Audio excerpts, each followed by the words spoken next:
Thanks for making us number one. The Lakeshore's finest mix of music. Mom FM. 102.7 WMOM, Pentwater, Ludington, Hamlin Lake, and all of West Michigan. It's 8 o'clock. Good morning and welcome to Leading West Michigan, a show about success and featuring local leaders and people in local business. And now here's your host, Ryan Howe. Good morning, West Michigan. We have a great show for you today. I'm Ryan Howe. I'm a business coach who helps organizations grow. I help businesses like the law firm of Basham & Scott, Larson's Landscaping, and Safe Harbor Credit Union with every aspect of their company. Why wait? Start your business transformation today. Follow Summit Business Guides on Facebook, Instagram, YouTube. Connect with me on LinkedIn and learn more at summitbusinessguides.com. So this show is all about learning about our guest leadership journey. And joining us today is Paul Shoup, the Mason County Eastern Schools Superintendent. Thanks for joining us today, Paul. Thanks for having me. Now, I would be remiss if I said superintendent and additional hats. So what other hats do you actually wear at the school there to keep it running? Well, officially, athletic director and transportation director. I also oversee special education and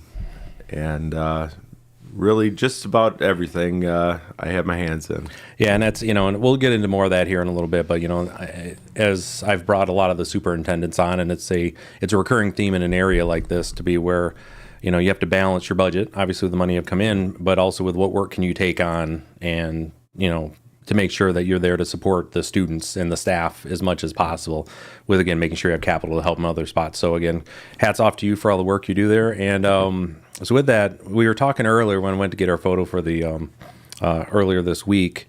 How many total years do you have as a Cardinal? This is year 50. This is 50 years as a Cardinal because we'll talk about it here, but you were actually my teacher for a bit. So I was. Yeah, and I apologize for any sort of trigger response I had when you saw me come back and be like, hey, I'm on the board now. So, but with that, so where are you from originally? Well, originally I'm from Custer. I grew up 2 miles east of Custer on a family farm. And now that 2 miles east, and I remember where it's at. You're back off a little bit off the highway and everything too to that area. Yep, so. Off Brzezinski Road. A dead end road back buried into the woods between Weldon Creek and the Pure Marquette River. Yep, I remember we used to come out there periodically. My family and I just to stop in and see you guys and whatnot when I was younger. So. With that, you had a rather small family that you grew up with. How many total? Yeah, there are 11 of us, 11 children. 11 children. And a family. And that's where we talk about, too, in this here is about the change that we've had in the population growth here. Now, obviously, your family wasn't single-handedly responsible for the large population, but it was one of those things. Like, we did have larger families back then, too. Yeah, we did. And especially on the farm, you guys always had something to do there. So with that, you were starting Custer schools right from the beginning. What was it like? What was it like going to school there? You obviously got stuff to compare with now. Well, it was wonderful. Very similar to today in lots of ways.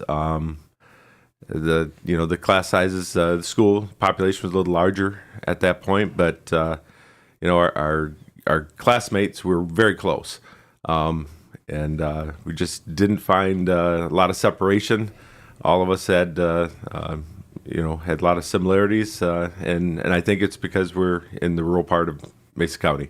There's just something there where you may have differences, but when it got hanging out together, everybody would hang out together, even if you had differences, and it's very similar to as it is today. Yeah, absolutely. Again, if you're just joining us, we're talking with Paul Shoup, the Mason County Eastern Superintendent. I'm Ryan Howe. This is Leading West Michigan, and the show is all about learning about our guest leadership journey. And we're starting here with Paul talking about lifelong Cardinal here, but that's with me. That's I had 28 students in my graduating class, and I think we gained 2 throughout the entire time. One was a foreign exchange student. It was all the same group of us for the most part, and you could just get to know those things. When you were, again, as far as for elementary school and stuff, were you? How did the school used to be set up as far as for like the elementary and other stuff there? Well, we when I was going to school, the kindergarten was at the main campus, attached to elementary. Had its own separate kind of wing to the old school. But then you went for first and second grade over to St. Mary's. and the school, at least that the school there, which is now the activity center, for a long time. And over the years, that transitioned. It became more of the early childhood center, preschool, when preschool started to enter into the education systems, Sure. Kindergarten, first grade. But in our elementary, kindergarten at the main campus, first, second grade over at St. Mary's, and you'd come back for third, fourth, fifth, sixth. And then you entered into the big 3-story building that used to exist as a seventh grader, and that was quite a change from leaving the elementary, even though they're very close, to enter that big school. Oh yeah, that little alley that little drive that we had between there might as well have been the Grand Canyon to separate the two there. All the buildings. The gymnasium was a separate building. The industrial arts shop was a separate building. We had 4 portables. As time went on, so a lot of buildings in a small footprint. Yeah, and a lot of that was make and do. That was the same setup that I had, because I started with kindergarten at the main attached to the elementary. Then we were over first and second grade, which was nice. To top tip for anybody who remembers when we had the bank in where the beauty bank is now. My mom worked there, and she would have me come in the morning. I'd help make coffee, and then I'd walk over. So it was to my first and second grade classes over there. So, so with that, now as far as school, what did you like in school, and what didn't you like in school? I always gravitated toward the sciences. Again, I think just growing up on the farm, being outdoors, it was always probably my number one area. I'm not sure I didn't like any courses. It's just that the sciences always drew me in. Gotcha. A little stronger. And that makes a lot of sense, because I think that was one of the main classes that I had with you as a teacher. So literature and the other stuff wasn't necessarily your forte. Interesting enough, it became more of my forte as I entered college than it did while I was in high school. Okay. Always been a reader. We in our house, we actually have a library. Oh wow. Thousands of books. So we've always the family's always been a family of readers. Nothing wrong with that. Now, with that, was there you mentioned as far as the sciences, was it the math side? Did you have a teacher that really kind of sparked your interest or anything in when it came to science? Yeah, Jack Tremmel was actually the principal, and he went back into teaching. And Jack was a tremendous science teacher. He pushed and challenged, but always could relate it back to real life, and I think that was important. Grant Griswold taught the math, and he definitely made us work. For that, and he wanted, he always had high expectations, so he challenged us constantly with in the math. Those two teachers really, helped me out when I entered college. I was very well prepared in those areas. And that's one thing I can say for, I didn't have Jack, but I had Grant for sure for my math. And I can say that definitively, he pushed you very hard to make sure there was no free grades with him. You had to earn I had to earn every single one of my B's that I got. So yeah. And again, same thing when I started actually going out into the real world doing math, I was like, oh wow, you guys didn't learn this. Okay. Thanks, Mr. Griswold. Appreciate Absolutely. it. So, as you're going through your time here, again, we're continuing our conversation with Paul Shoup, the Mason County Eastern Superintendent.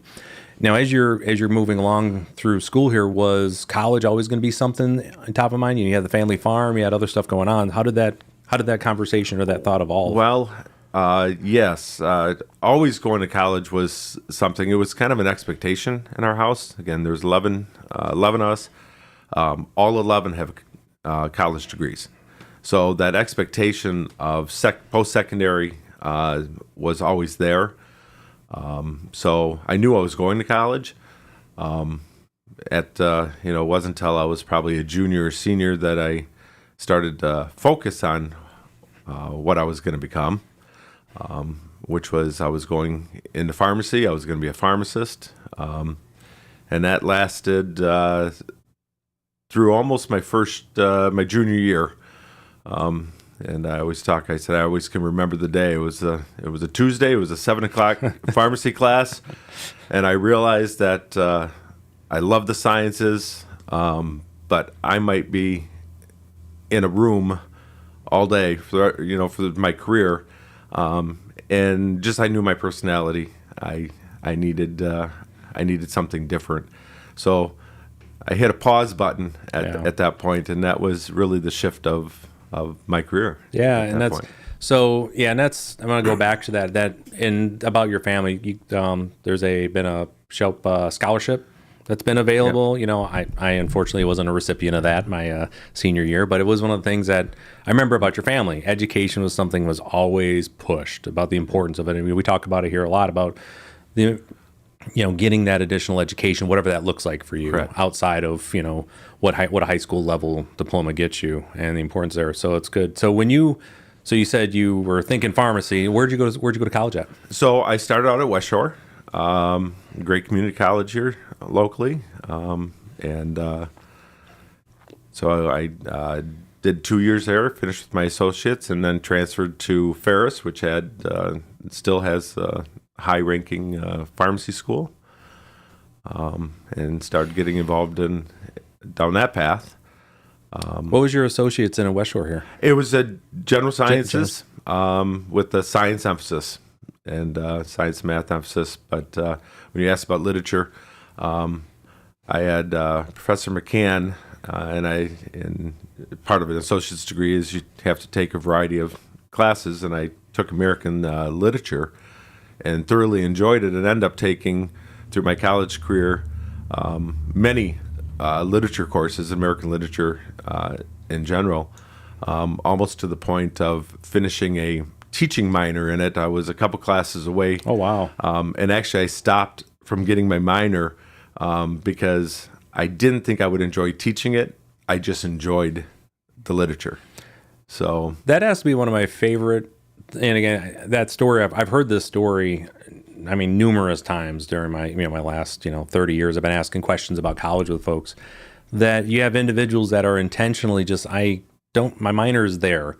I want to be able to, if I have to take courses, I want to take stuff that I'm just interested in, which is one of my favorite parts about college. You've got opportunity to immerse yourself with those individuals who have specialized in that particular piece. Absolutely. And those, you said, was it McCann was one of them there. What were some of the conversation, what was it about with McCann that just sparked your interest? He just had this passion about it, and he again asked the right questions, made you think about it.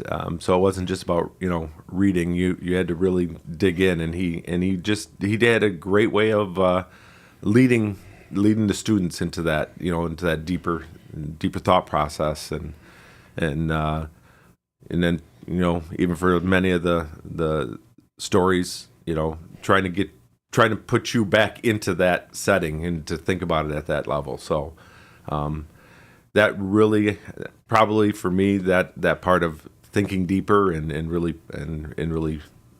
digging deeper into the subject is probably what I enjoyed the most, and probably most of my professors and teachers that I had that similar temperament, where they would just guide you, but really make you think deeper into the subject. Which is, I think that's the idea behind college. Hey, spend a little time in that gray matter, get used to using it to make, not just reacting to things. So, again, we're continuing our conversation with Paul Shoup, the Mason County Eastern Superintendent, and we're, obviously high school, you kind of had your area we were heading, but then we moved on to college. And that's another topic that, I don't think I can say this enough times to people.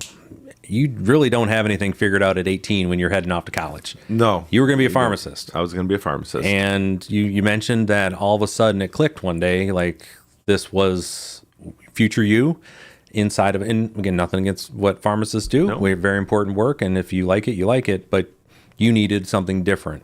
And college helped you kind of figure that piece out. So what was that transition like all of a sudden, especially that phone call back to family, like, hey, about that pharmacy thing? Yeah. That was an interesting phone call, and part of my thought at that point was to maybe stop college and come back to the family farm and farm. I've always enjoyed farming. I've been involved in that, and my dad actually said no. Ferris was on trimesters, and he said, no, what you need to do is you need to take a semester of courses that you just enjoy, take a variety of different courses, and try to figure what your next step is. The farm will always be here. You can always come back to the farm. That sounds like something. I can hear your dad saying that too. But he was very much about pushing and but it was about taking a trimester and trying to figure it out. So that was initially, it was probably the best trimester I ever had in lots of ways, because I did take a variety of courses, and I had some time because some of the courses may not have taken as much energy to keep my grades up. Sure. And so I had already started working in the science labs. I was a TA and worked with Professor Dr. Stewart and work in the labs, and so that really started driving me. He started probing me and say, "Hey, what about education? I mean, you're in this lab working, you're volunteering most of the time, you're in here about 20 hours a week running these labs. You do a pretty good job of it. Why don't you think about entering that?" So that really started that thought process of what I was going to do next. I find, and two things on that. One is just for anybody out there listening, and if you happen to be, I want to say this here, if you're a student, if you're somebody who's making a change, you've decided to go one way and you need to bring something up to your parents, the vast majority of the parents, there may be an initial shock. They're going to take time to understand. And it's better to have that conversation quick and just get it over with, because you're going to find they'll be like, okay, well, let's talk it through. Let's figure this out, rather than trying to hold somebody accountable for the rest of their life at a decision they made when they're 18. Right. There's that piece. But the other side is, again, Dr. Stewart. That goes back to why, again, where I have this soft spot for educators. I have soft spot for coaches. I have soft spot for people who dedicate their lives to helping others develop some set of skills, some way, shape, or form, because they see a spark. They see something that you may not even realize while they're watching you do it, and say, hey, you should pay attention to that. Like, this is a thing you might really enjoy and you're good at naturally doing this. So you said you're in there as a TA and you're helping out in the sciences. So what was that conversation like back with the parents? Say, hey, so now I know what I want to do. Well, that one actually went pretty smooth. Grew up with a family of educators. Yeah. And so, grandmothers, aunts, uncles were teachers. And so when I told them I was thinking about heading into education, that seemed to click, fairly well. Kind of follow the second part of the family tradition. Yeah. So. And then, so how much longer was it after you had to make that transition? Obviously, to you're doing your college stuff. Like, how much longer were you in college now that you've had to make that transition in order to get the teaching certificate? It probably added about a half a year, couple trimesters, to finish the coursework, change some coursework, because I stayed in the sciences and I had such a heavy science background in the coursework. I was pretty much caught up there. It was just the starting the education side of classes that I was behind those that had started that that process at the beginning. And what was that like, going from the services, the sciences, to then the group of individuals who are in the science world, and now you're coming over to the teaching side of it? A little bit different personality? Quite a bit different personality. The science group, they're strong-headed individuals. Straight line, this is what we're going to do. And then, of course, when you get into the teaching side of it, it really is about service. So much different personalities typically that go into that side of it. I was able to transition fairly well, but yes, much different. Yeah, and that's that piece too, where you get into that again, the service side of it. You're there to take care of people. You're there to do your part to, obviously give back. And those who know it from the beginning and go there, they come in with certain aspects. But also what I do enjoy is the fact that when we do have people who have a passion for a particular section, like in your case, the sciences, and then say, you know what, the best way for me to honor my appreciation for sciences is to go and teach others and to develop that in others. And, that's when you find those best instructors. Like you talked about Jack Tremmel, you got the Grant Griswolds. Grant loves math. It's like his favorite thing ever, but what he loves equally is he likes taking care, he likes people. He's always been, he's coaching, all the different things that were involved with these folks. So, and that's great that also you've been able to find something you like and then translate into, frankly, a way to take care of your family. So we're getting ready to head into our first break here. When we get back, we're going to talk about basically that first job and what that looked like in the education system. So you're listening to Leading West Michigan on 102.7 WMOM, at home on your Amazon Alexa or Google Home smart devices, streaming online at WMOM.FM, and live video streams on the 102.7 WMOM Facebook page and WMOM YouTube channels. So we're going to get into that first break, and when we get back, we get to hear about that first time having to deal with students like me. Okay. Are you prepared for a rewarding journey in the healthcare field? Look no further than Oakview Medical Care Facility, where meaningful career opportunities are ready for you. Oakview is actively seeking compassionate individuals to join our esteemed team. Whether you're an RN, LPN, or CNA, Oakview has positions that may align perfectly with your skills. Your chance to make a lasting impact in the lives of our residents is just a step away. At Oakview, we believe in the power of dedicated professionals coming together to provide exceptional care. If you share a passion for making a positive difference in the community, seize this opportunity to be a part of a team committed to excellence. Don't miss out on the chance to contribute to our mission of delivering quality health care. Check out our website for more opportunities or call Oakview at 231-845-5185. That's 231-845-5185 to learn more about these exciting positions and take the first step towards fulfilling a career at Oakview Medical Care Facility. Calling all homeowners ready to kick winter worries to the curb? Get excited with Superior Exteriors, your go-to crew for gutter installations and roof fixes all winter long. No need to stress about leaks and icy surprises. Superior Exteriors uses a cost-effective approach to stop snow melt water from refreezing, ensuring that ice dams and icicles are proactively avoided. Call now at 231-907-2882. That's 231-907-2882.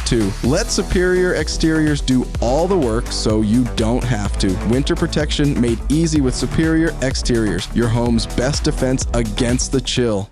Abrahamson's Towing urges you to remember, slow down and move over. It's not just a law, it could be a life saved. Did you know that motor vehicle accidents involving tow truck operators are the leading cause of death in their profession? On average, a tow truck driver is struck and killed every other week in the U.S. and Michigan.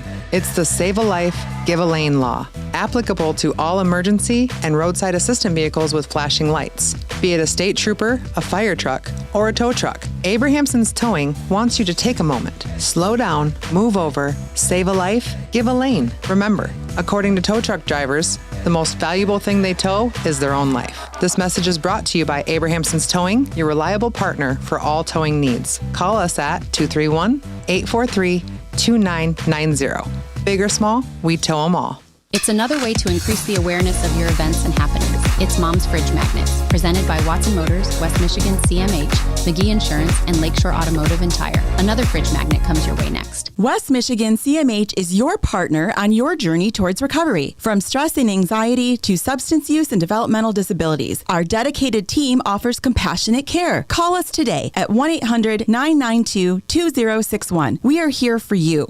Explore excellence at Watson Motors. The largest selection of 2023-2024 SUVs and trucks awaits you. Our Jeep SUVs redefine family adventure, while dynamic Ram trucks deliver capability and premium features. No matter your needs, we've got your ride. Discover the latest, including the 2024 Jeep Grand Cherokee L, Compass, and Ram 1500. Your dream vehicle is here. Visit Watson Motors today.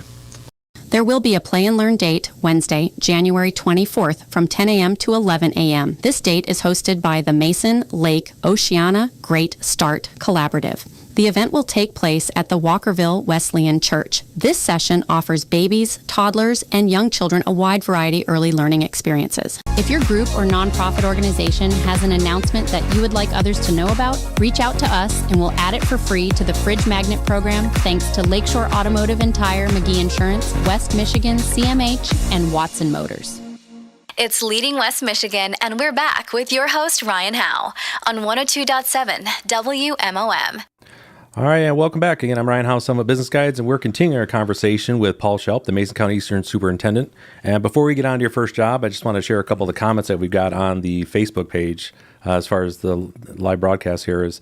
I got Kate Krieger Watkins, Paul's a great guy, 3 exclamation marks. Jacob Matthews, great basketball coach. And then I got Amanda Davis, great guy. I had him when he was a science teacher. Then I see him go to principal when I was basically when I graduated. He's awesome.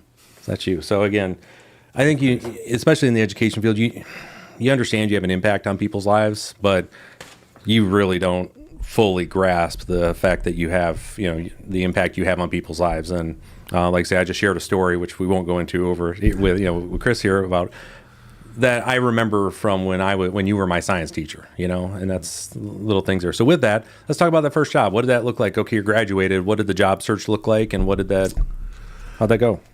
So when I graduated, the job opportunities were a little slim, and so I graduated. It was unique. I graduated in November, so it was already school year had started. So I subbed quite a bit. And as it got towards spring, Walkerville Schools actually offered me the track coaching, head varsity track coaching job. And they said, well, we'll keep you busy subbing and do that. So I said, I'll take it to keep it a little more regular. It's a little different now than it was for substitutes. You got the phone call from the secretary at 4, 5, 6 o'clock in the morning, 7. You didn't know. You just waited for the phone to ring and then took off to wherever you were going.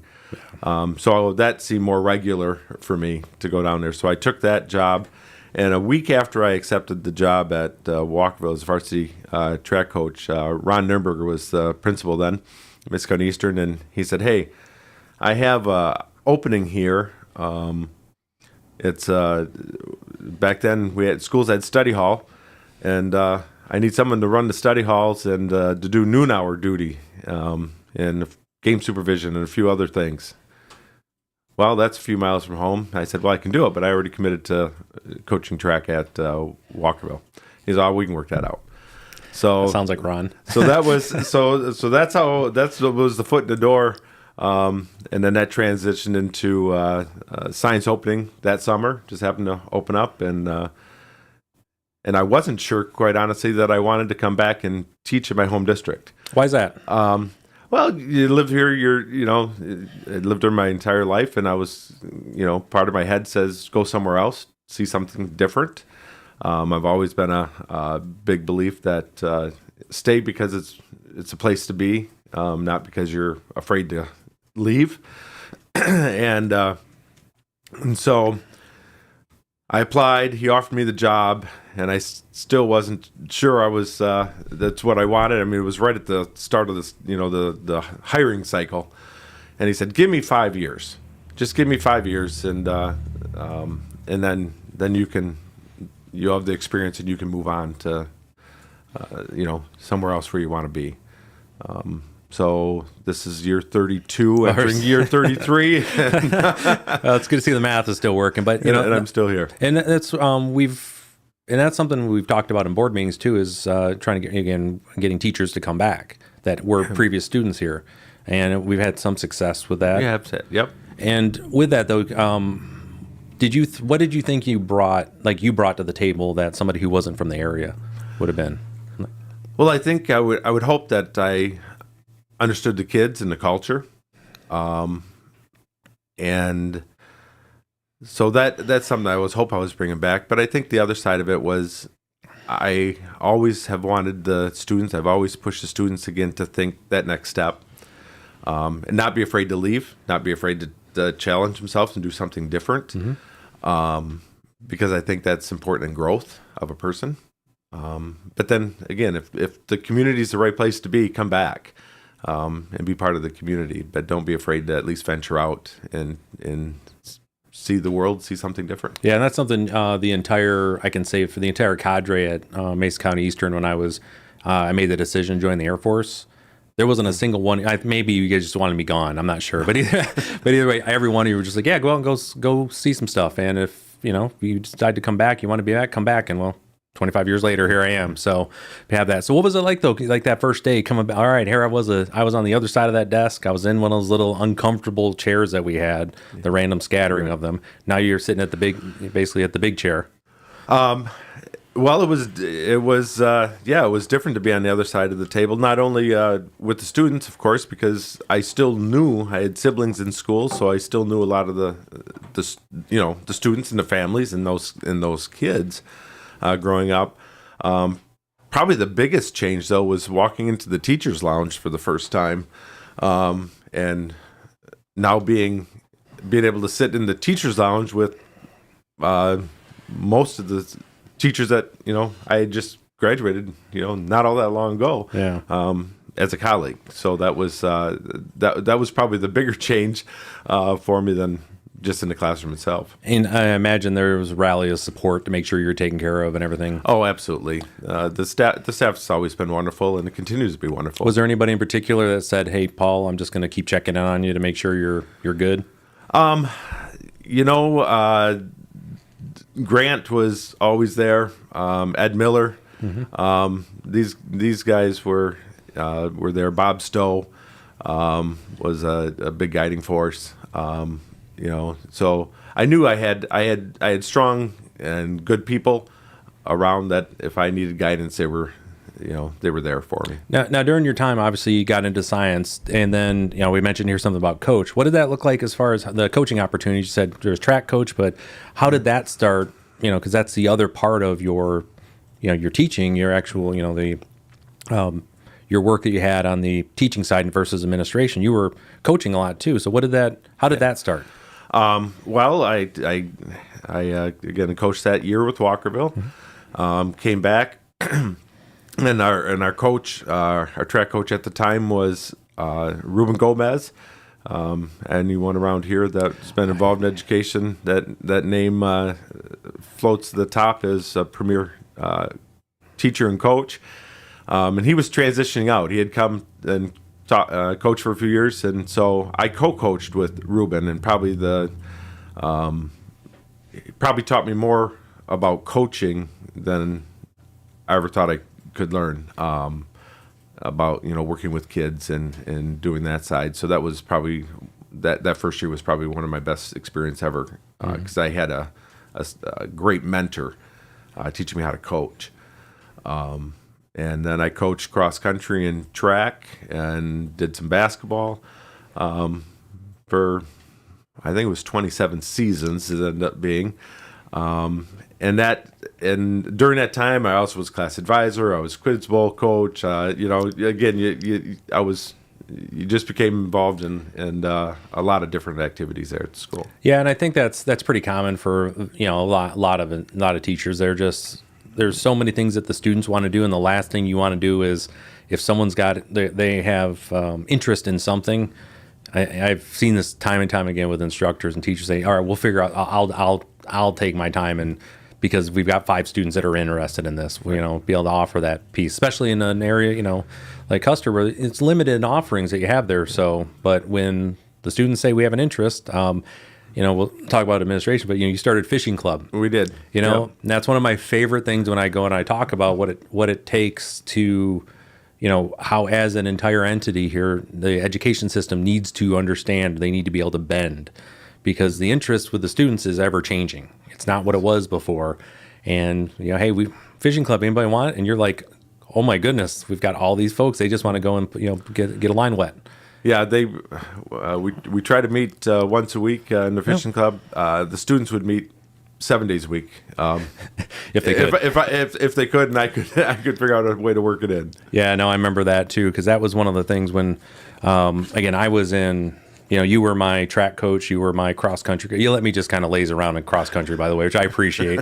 I was there for social reasons, not trying to get any sort of medals. That piece, but Quiz Bowl. There's always something that you were when any of us were interested. You always seem to have your hand in everything there, which is when the decision, which we'll move to here. We're getting right ahead into our next break here, but that decision when heard you started going towards the administration track, none of us were surprised. You had your hands around so much of what was going on that just seemed like the next best evolution for you to go that direction, because of openings and other stuff, but also because you cared and you had the aptitude for it. Trust me, if you were able to convince me to work as hard as I did in science class and other stuff, then there's something to the way that you manage yourself. So with that, we're going to get right ahead to next break, and when we get back, I do want to talk about that decision to jump from basically teaching to administration, because that is a huge leader. That's a complete sea change in what you're doing at that point. And I'm interested to hear what went through your mind, how you did it, who helped you, and then kind of where it led to. So you're listening to Leading West Michigan on 102.7 WMOM, at home on your Amazon Alexa or Google Home smart devices, streaming online at WMOM.FM, and live video streams on the 102.7 WMOM Facebook page and WMOM YouTube channel. So let's get into this next break, and we return. Let's talk about your journey into administration. Do you enjoy refunds on ATM withdrawal fees, building savings automatically, no monthly maintenance fees, and free digital banking? Well, Safe Harbor Credit Union offers a free checking account that pays 5% APY on balances up to $15,000. You can open your account within minutes. Innovative checking built on traditional values. Free Kasasa Cash rewards you for supporting your community. Some key features include high dividends, refunds on ATM withdrawal fees, no monthly maintenance fees, and no minimum balance requirements. To learn more, check out our website at safeharborcu.org or come visit us at our office at 5511 US 10. Member, owner, neighbor. Here, you're one and the same. Safe Harbor Credit Union. Aaron Doan here. As winter blankets the landscape, gear up for an epic snowmobiling adventure. But first, heed these essential tips to make your winter wonderland experience not just thrilling, but safe too. If you're hitting the trails for the first time, my State Farm Insurance team has your back. Before you rev up that engine, contact Aaron Doan State Farm Insurance, who's here to ensure you're covered with snowmobile insurance. Now let's talk gear. From head to toe, cover up. Wear the right cold weather gear, including layers, face protection, and anti-fog sprayed helmets for a clear vision on the trail. Riding tips? Whether you're conquering hills or navigating turns, safety on the trail is a must. For those unexpected bumps in the road, State Farm has you covered. So before you hit the snow-covered trails, call Aaron Doan State Farm at 231-757-3115. That's 231-757-3115. Stay safe, stay prepared, and let the snowmobiling thrill begin. Ever envisioned creating a brighter future? Your journey starts with St. John's Home Healthcare, where we're seeking dedicated, skilled, and compassionate individuals like you. Join us as an RN or LPN in Ludington, Muskegon, Cadillac, and more. Experience 401k matching, flexible schedules, comprehensive healthcare, and a range of benefits designed to support you as an individual. At St. John's, we prioritize your well-being, not just your work. If you're passionate about caring for others with medical needs, apply at our Ludington office on Washington Avenue or online today. Your fulfilling future awaits. It's Leading West Michigan, and we're back with your host, Ryan Howe, on 102.7 WMOM. All right, so welcome back. And again, we're speaking with Paul Shoup here, the superintendent for Mason County Eastern Schools, amongst other hats that you wear.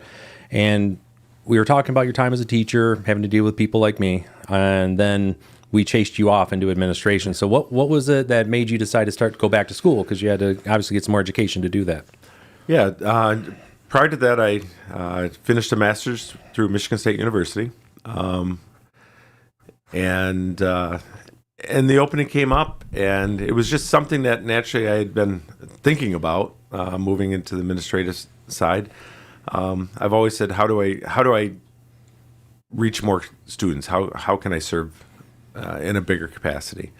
And so the opening came up, and I applied for it. Ellen Bonter was superintendent at the time, and they offered me the job. So in there, I had started my second master's through Grand Valley in administration, and I was almost done. when they offered me the job, and at that point you had a window of time where you could take the position and finish. And since I was 75% completed with that, I continued that through the Grand Valley program and finished my administrative degree. Okay, so that's interesting. So again, the position came open, and then they're like, "Yep, we're the person for you," and then they just let you take night classes, basically. Yep, it was Grand Valley had a great program set up for educators. It was weekend courses, Friday, Saturday, Sundays, and actually they offered it over at the Wexford ISD. So I traveled to Cadillac on the weekends. So what was it like with the staff that you had taught you? Now you're working with them, and now you're going to be the boss. What was that transition like for with the faculty? That was an interesting transition, for sure. I'm not sure if it was harder on them or me, because some of them again taught me, and then I became their colleague, and now I'm the principal. But I think it went fairly smooth. I think, again, we all had a very common philosophy of what we were there for, serving the students, and that's always been my focus. And because I think they understood that, I don't think the transition was that hard. Moving to that. And just for those out there that ever find themselves thinking about that similar position to where they're going to be in charge of the folks that they're working with, the transition is always harder on the person moving into the boss than the other folks around it for the vast majority. And it's just because we're worried about, it's that imposter syndrome. It just kind of lives in your shoulder and is chirping in your ear the whole time. When really, for everybody else, like, oh, new boss, same as the old boss. I just got to go through and do my job. And how can we? But hey, it's Paul. How can we make sure that we can help Paul? Is what almost everybody goes through. So I don't doubt that was kind of the transition. So what sort of challenges did you have once you got into administration, though? Because there was a lot of stuff going on in that time. What year was this? Oh, what year was that? 2002? Yeah. Somewhere in there? Yeah, it was just, I remember shortly after I left. I was in 97 when I left, so yeah, 2002 or 3. And that's, there's a lot going on during that time frame. Yeah, at the time, again, enrollment has been declining a little bit in our area, student-wise, again, smaller families. Financially, the state was doing some things that was making it a little tighter. So those are probably some of the biggest challenges of keeping the programming, keeping as much of the programming as possible. While the budgets were getting tighter and tighter. So that was an interesting time to get into it. But we still had the focus of trying to serve the kids and offer as much as possible. And it's always been a student focus, and we continue that to today. Yeah, absolutely. And, with that piece, from 2003 to where we're currently at in 2024, so there's a couple of numbers have switched, decades have flipped there since you've been in the position. What sort of work have you done? What I say it's challenges, but would you say financial has been the biggest piece? Enrollment, what has been the biggest hurdles you had to deal with over this time? From an administrative side, obviously. At the front end of my administrative career, it definitely was the financials. I was at a superintendent's meeting yesterday, and we were talking about the prorations when the state came in and said, we're going to cut you $500 per pupil in May. Kind of a tough time to try to figure this out. So those pieces were made it a little tougher. We had to, we had to take a deeper look, and every school in the area was doing the same thing. On the backside, we've been able to become financially stable. Did a lot of work to get there, and so that's not, that's always there. On the back of your mind, you have to keep a budget, and you have to run a balanced budget. But enrollment probably now is the bigger thing of you're still serving kids, but you have to do it differently sometimes. dual enrollment is in career tech is a much bigger part of our junior seniors than it was at the front end. At the front end of my administrative career, a few kids would take part of that, but now most of our junior seniors are taking dual enrollment or career tech programs, which is great. Continues to push that started a couple years before I graduated, and I was dual enrollment out at West Shore as well, and it was a great thing to have. Now, during your time also, during that stretch, as far as absorbing free soil, we did. When did that occur? As far as the bringing those students over, that occurred about 12 years ago. Okay, through the annexation portion, absorbing free soil. That was transitioning when I was leaving principal and becoming a superintendent. That was something I took on to finish it at that point. What was that like as far as for the students, for the communities as well? Because I know you're involved. You weren't necessarily leading the charge per se, but you're involved in those conversations, having to hear all those things. What was it like for that annexation? For the student side, I think that was a pretty smooth transition. Again, being small and the students that came over, the communities are so close that they transitioned fairly well. Community side was probably harder. It's hard to lose your identity. We'll say in the education field, the hardest thing to kill is a mascot, right? And so that was, I think, very difficult for the free soil community at the time because they were losing their school, and that's a very part of an identity of a community. We've tried to be welcoming, and through that whole process, to know that hey, we're together now, and it's we're one. And that was I grew up playing against Kristen Cooper and those guys over in against the Free Soil Pirates. It was part of the deal that we had there. And when that happened, though, we understood. No, I don't think anybody was like, okay, they're down to their class sizes were inching towards single digits. It is what it is at that point. But that also being able to lead those communities through that, and to where now, for the most part, folks understand like, okay, they've got a better opportunity in Mason County Eastern to be able to have that. But, same thing, you've had to reach out to other areas as well, as far as absorbing, which we'll talk about in our final segment a little bit about the work that you're doing there. But, that transition of being able to bring everybody over and, over the course of your time, yes, with principal, then superintendent. Actually, let's go into that real quick. So that when you moved into the superintendent role, what was that like for you? And, I guess what went through your mind when that was an opportunity? So the year there was a year in transition in there. Mike Oakes did interim for the first half of the year. Joel Raditz did the second semester as I was being hired and helping me transition to extremely knowledgeable veteran superintendents. That was again one of the best opportunities I ever had, was the opportunity to work with those two individuals in that transition. But there was a lot going on at that point. Again, the annexation, there was finances were real tight at that point. So there was some staffing adjustments that had to be made. And so really I became the superintendent principal at that point, because that was the natural transition. That was the natural transition. So, all right, well, let's go ahead and wrap up the third segment here. Move on to our last one to hear more about what's now that you're in those positions and things you're doing and the great things that are going on in Mason County Eastern. So, you're listening to Leading West Michigan on 102.7 WMOM, at home on your Amazon Alexa or Google Home smart devices, streaming online at WMOM.FM, and live video streams on the 102.7 WMOM Facebook page and WMOM YouTube channel.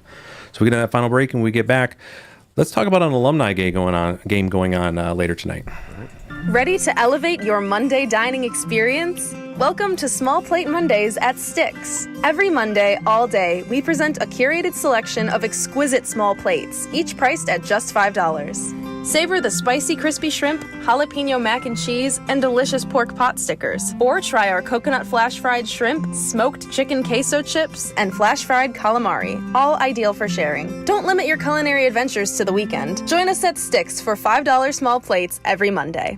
Winter's here. and Lakeshore Automotive and Tire is here to keep you prepared. Swing by today for a speedy tire pressure check. When the mercury drops, so can your tire pressure. The expert technicians at Lakeshore Automotive and Tire will verify that your tires are perfectly inflated, saving you from those irritating tire pressure sensor alerts. Drive with confidence and without worries. Lakeshore Automotive and Tire on South James Street, where we ensure you're well equipped for the challenges of winter roads. Come see us at Lakeshore Automotive and Tire, because your safety always comes first. Looking for events and happenings in the area? Look no further than Mom's Fridge Magnets. Presented by Watson Motors, West Michigan CMH, McGee Insurance, and Lakeshore Automotive and Tire. Another fridge magnet comes your way next. Hi, this is Lori from West Michigan CMH. This year, make a resolution to prioritize your well-being. Discover a happier, healthier you. Join us on a journey to a renewed you and make your mental health a priority. Call us today at 1-800-992-2061. At Watson Motors, we're excited to let you in on a spectacular deal. Get 10% off select new vehicles. Visit Watson Motors for all the exhilarating details on this limited time offer. Whether you're eyeing a sleek sedan, a spacious SUV, or a powerful pickup, Watson Motors has the wheels that match your style. Don't miss out on this incredible deal. Drive into Watson Motors today and let's make your dream ride a reality. Watson Motors, our name means a great deal. Join Ludington area artist Justin for his oil painting class at the Ludington Area Center for the Arts on Sunday, January the 28th. The class, open to all skill levels, allows participants to join at any time. The cost is $35 for LACA members and $45 for non-members, with all materials provided. If your group or nonprofit organization has an announcement that you would like others to know about, reach out to us and we'll add it for free to the Fridge Magnet program, thanks to Lakeshore Automotive and Tire, McGee Insurance, West Michigan, CMH, and Watson Motors. It's Leading West Michigan, and we're back with your host, Ryan Howe, on 102.7 WMOM. All right, welcome back. We're on to our final segment with Paul Shoup, the Mason County Eastern Superintendent, Athletic Director, Transportation Specialist, Special Education Supervisor, basically every single thing that needs to be done over there to keep things running, which is great to hear. So, but with that, want to talk about the alumni game tonight. What's going on with that? Okay, so we haven't had one in a number of years. So we have an alumni game out at Mason County Eastern. Mason County Eastern Free Soil. Again, that's another part of that merging the communities. So at 5 o'clock, the games will start, and been encouraging those that have been signing up to play to stretch. We don't need any pulled hamstrings tonight, but that should be a fun time. And anyone like to watch that, come out to Mason County Eastern at 5. 3 to 5, for the alumni, we have a pizza party going on in the cafeteria for them. Just a meet and greet, chance to catch up. Yeah, no, I think it's going to be great. And that when we first started talking about this earlier in the year, right, basically in the summer it was a great idea. It came up, and we found the one time like it was available. We can do this here, be able to get it go. So I don't think the weather is going to scare anybody off. So again, any of those alums that are out there tonight, 5 o'clock, come on out to Mason County Eastern to the gymnasium and listen to what the sounds of bubble wrap as people are creaking up and down the court there. So with that, what else you got going on at the school currently? Well, again, we have great education going on. I can't thank my staff, my team, Mark Horner, principal. Again, lots of hats. He's also the varsity basketball coach, and administrative team works really hard behind the scenes again, and the teachers work really hard behind the scenes and in front. Everyone's trying to make sure, again, our focus is serving students, and so they do a fabulous job. Again, we're having the pizza party for the alumni game, and the food service gals are going to be helping me manage that. So everyone steps up on events. Recent news we just had as far as we got to figure out about the buses that have just been. Yeah, we've just been awarded 2 electric buses. So working through that, but we'll be getting 2 electric buses added to our fleet, and so exciting and a little nervous at the same time. But technology moves on. When I started teaching, there wasn't computers, and now we hold them in our hands. So So we're going to embrace this new technology, and we'll learn as we go. Yeah, and with that, there's some more work as far as for grants to be able to get for the infrastructure and everything else. So it's do our best, basically not coming out of pocket for. Yep, there will be no out of pocket by the time it's done. 2 buses, charging stations, Consumers Power will cover any infrastructure upgrades that need to be done to put those charging stations All in right. place. And along those lines and other things that have kind of been discussed, and we recently you held a couple community events to get some input on next things going on with the school as far as for updates and upgrades. You want to speak a little bit about that? Yeah, we held a couple community forums. Our facilities are in good shape. We're that's been a big focus of mine, is to keep the infrastructure, keep those facilities. The taxpayers built them, and it's our job to keep them in good shape. But with that said, there's always upgrades. There's always items that we're looking at. Currently, we're looking at doing some upgrades to the gymnasium, upgrades to our ventilation system. Of course, security has always been a focus, and so always willing to listen to community input on that. But we want to keep our facilities. Not only do we want to keep them in good shape, but we want to keep them modern and serving the kids in the community. Yeah, absolutely, and especially in this school of choice world as well too. Things that when I was going through, you never thought marketing was going to be part of the deal with, and I've talked to pretty much every superintendent about this now, is you've had to add marketing to your overall idea to make sure that that the community knows what's going on at your school and, basically what the benefits are for going to the school. Absolutely. It's important, again, the taxpayers, the schools are the taxpayers' buildings. And so, not only letting families know what the schools have to offer, but we want the community to know what we're doing with the school, within the school and the facilities. Again, that is their buildings. So yeah, and it's one of the unique things about Mason County Eastern too. Mason County Central has their uniqueness. Same thing with the Ludington schools and everywhere else around. When there's an event though at Mason County Eastern, like the community pours into it because you got grandmas and grandpas. Like when I had people were talking to me about it, the open houses, like, yeah, there's grandmas and grandpas rolling around at the open houses as far as meeting with teachers and stuff. I'm like, yes, everyone rolls deep to these things because one, they want to see each other, but also they're interested to make sure that the kids are getting a solid education for their piece there. Absolutely. We held our elementary Christmas program, and place was packed. So all the way down to Sanders, people were parking. All the way down. Yep. So that just shows the community and the community support and how involved they are. Again, all the way, not only just parents, but grandparents, community members are involved. We have our any of the concerts. It's many generations that come to support the kids. And who put that together for you again? The Christmas program. Anissa Biofis Galumbo ran that elementary program. She's also our drama advisor. And she did an absolute fabulous job with that. Shout out to her. It was better than even most of us expected because the time frame was fairly short when we decided to run with it. And she said, "No, I'll make it." And then going into the spring here, obviously there's going to be some additional asks possibly for the going out as far as for maintenance funds or things of that nature that might be coming. And then you're also going to have your drama. When is the actual... The drama production is March, I believe, 19th, 2021, or right in that it's always the last week right around spring break. Yep.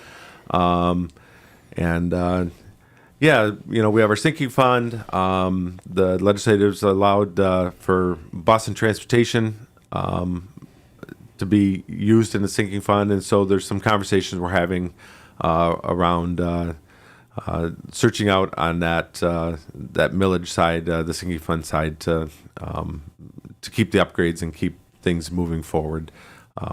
Discussion, again, part of the community discussion we're having. Absolutely, and that's one thing here. And again, as we're getting ready to wrap up here, Paul, the work that you do over there to be able to keep, because the campus is gorgeous over there, and the work that's done over there, but it wouldn't be where it's at without the community support. It's the thing. The community is constantly there. That's the one thing I've known about, and I've talked about Mason County Eastern for a very long time. there's always somebody, people around, milling around that campus, offering up opinions, and just to make things better. And that's one we're always glad to hear that. As a board member, I've had many people say, hey, could you look into the following? Absolutely. And the administration, you guys have always been great about doing that. So with that, as far as it goes, as I can say for the greater Custer area there, we're glad that, we are so glad to have you as a leader in that area, leading the school forward. So again, that's about all the time we have for today. Again, Paul, thank you so much for coming out here and sharing your journey. It's been great to hear that. Again, is your business struggling with cash flow issues? Again, I just uploaded a 3-minute video on Summit Business Guide's YouTube page highlighting 5 actions you can take this week to help your cash flow, get your cash flow under control. These are tactics that my clients have used with great success, so be sure to check it out on YouTube. For those who aren't following Summit Business Guides on Facebook, Instagram, and YouTube, you are missing out on a lot of information I share with my clients. I'm easy to find. Just search for Summit Business Guides and click that subscribe button. Seriously, it's that easy. Also, be sure to connect with me personally on LinkedIn. And if you'd like to connect for a deeper conversation about how I might be able to help you, send me a note at ryan@summitbusinessguides.com. Now, I'm always looking for new leaders to have on this program and give them an opportunity to share their stories. If you know a leader making an impact, go to summitbusinessguides.com/leadingwestmichigan and submit their name for consideration. Next week, Jamie Healy, the Executive Director of Habitat for Humanity, joins me to discuss how she became a West Michigan leader. You've been listening to Leading West Michigan with Ryan Howe, a weekly program where you hear success stories of local officials and business leaders. Join us next week for more of Leading West Michigan right here on 102.7